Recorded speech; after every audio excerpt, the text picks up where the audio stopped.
and today we are making Pan De Sal. And Pan De Sal is a bread and it's very popular in the Philippines. Especially, it's a staple. It's a breakfast staple in the Philippines, often paired with coffee. And I want to make it because 1, I haven't made it before, and 2, I haven't had Pan De Sal in a long time. So yeah, let's get to it. To the kitchen! Let's add in some flour, sugar, salt, and yeast in this bowl right here. Mix them up a bit until it's all incorporated. In a separate bowl, let's add in some milk. I'm using evaporated milk here, but you can use regular milk if you want. Then add some butter.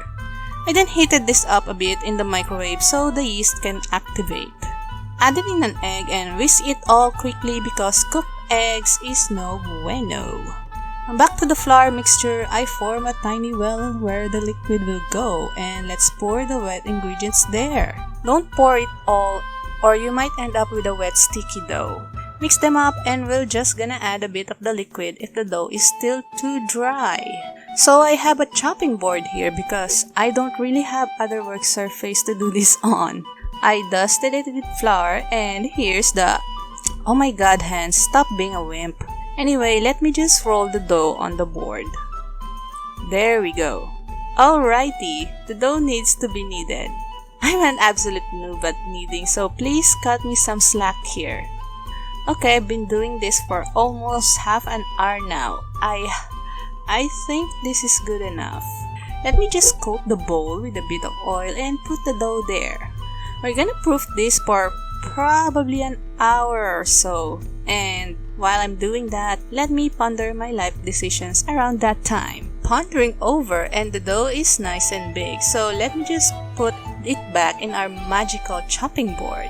The recipe says to punch the dough, but I prefer slamming them.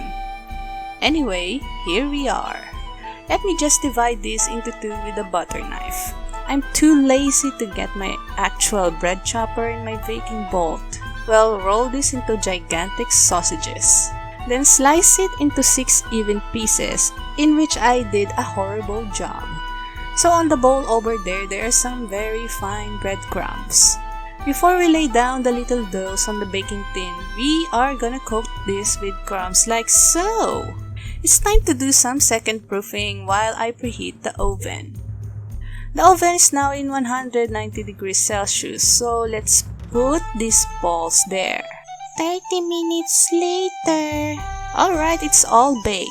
This bread is really good to pair with coffee, but I don't drink coffee, so I'll just add some spread and dig in. Anyway, here is my final thoughts. It's pretty good if I may say so myself, and it actually tastes like the same Pan De Sal I usually buy in the store. If only I was able to roll it and slice it properly because because when I rolled it into sausage, the ends were not even, so they kinda end up in various sizes. So that was a mistake on my ends, but I think it is bakery level. Not to brag, but yeah. Not bad for my first time, and I never really thought that Pan De Sal is that easy to make. So yeah, all you need is dry yeast, a little bit of patience and waiting, and you can make Pan De Sal whenever you want.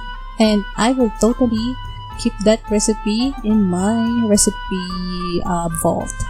And I will put the recipe in the description down below for those who are interested. Thank you so much for watching. Smash that subscribe button and I will see you in the next video. Bye!